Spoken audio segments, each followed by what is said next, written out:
Moj gost je Dušan Čupić. A naši gosti su Biljana Golubović, profesor Pravno-birotehničke škole, i Dušan Čupić, učenik 3. razreda ove škole. Dobar dan i dobrodošli.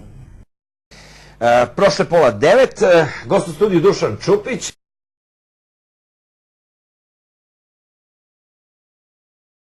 Evo je već deo predstave koju ste izvodili. Reč o predstavi Đački tribunal. Đački tribunal, to nas podsjeća na Haški tribunal. Međutim, napravili ste i one video prezentacije, prekidamo ovdje ovu priču, da. Napravili ste i video prezentacije, male klipove, što se kaže. Jedno od njih se zove Moguća misija. To je parodija na Nemoguću misiju. Pa procenite sami. Ajmo da vidimo kako to izgleda ovako snimljeno, produkcija kompletno vaša, Malek pozorišta. Da, sasvim sve je naše. Evo da vidimo jednu priču od 3 minuta. Dušane, od tebe će biti direktor.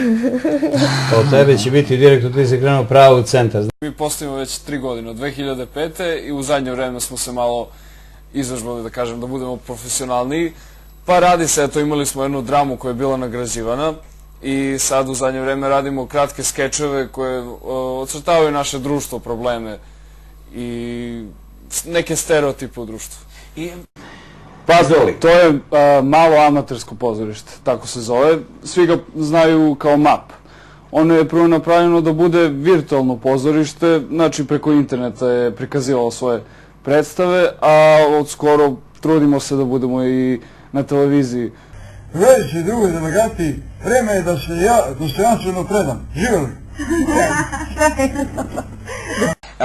Tema je ponovo naša problematika, naša stvarnost, je li tako? Pa stereotipi koje možete da sretnete na svakom koraku, one mane u društvu i mi njih ismejavamo i pokazujemo. Vi ste sami, je li tako, organizovali? Da, sami, sve sam.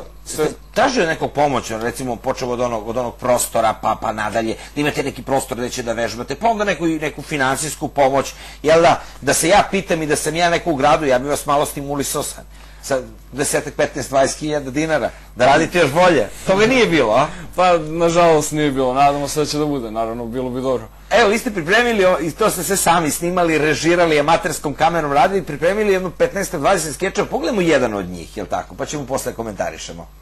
Pa eto, kao što sam rekao, trudimo se da ostanemo zapaženi u glumi i da nas neko vidi i eventualno da se angažuje oko nas.